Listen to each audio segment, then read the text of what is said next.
अस्सलाम वालेकुम नाज़रीन, मैं हूं डॉक्टर फ़िज़ा खान और मैं हूं पाकिस्तान और आप देख रहे हैं ऐसे नहीं चलेगा। वो फौज जो पाकिस्तान का गुरूर है, वो फौज जिसका हर एक सिपाही किसी भी तासुब से बालातर होकर वतन अजीज के लिए हर वक्त अपनी जान देने के लिए तैयार होता है, वो फौज जो दुनिया की नंबर 1 आर्मी है, नाकाबिल शिकस्त है, हर वक्त अंदरूनी और बैरूनी साजिशों का सामना कर रही है और आज से नहीं कर रही। ये काम अफवाज पाकिस्तान 75 साल से कर रही है, मगर एक बार भी ऐसा नहीं हुआ कि अफवाज पाकिस्तान की वजह से पाकिस्तान और इसके अवाम को शर्मिंदगी का सामना करना पड़ा हो। मगर 9 मई को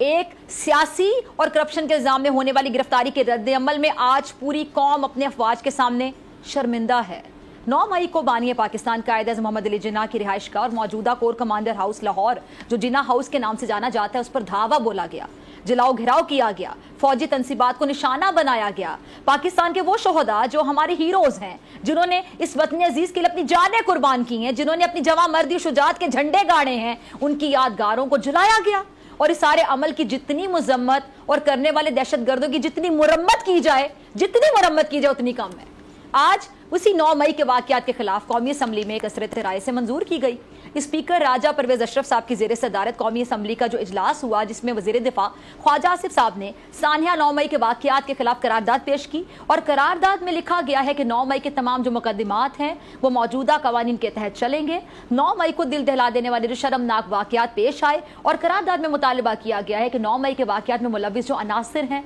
उनके जो मुआविन हैं और मददगार हैं, उनके खिलाफ पाकिस्तान आर्मी एक्ट, इंसदाद दहशतगर्दी एक्ट और मजमुआ जो ज़ाब्ता फौजदारी उसके तहत कार्रवाई की जाएगी। करारदाद की मंजूरी के बाद वज़ीर आज़म पाकिस्तान शहबाज शरीफ साहब ने कौमी असम्बली से खिताब किया और वाज़े किया कि 9 मई के जो वाक़यात हैं उस पर कोई नया कानून बनने नहीं जा रहा। आर्मी एक्ट के तहत जो मुकदमात हैं वो चलेंगे और जो सिविलियन तंसीबात पर हमलों पर भी इंसदाद दहशतगर्दी एक्ट के तहत मुकदमे चलाए जाएंगे, जबकि जो फौजी तंसीबात उन पर हमलों के जो मुकदमात हैं वो मिलिट्री एक्ट के तहत चलेंगे। उन्होंने मजीद क्या कहा, ज़रा सुनिएगा।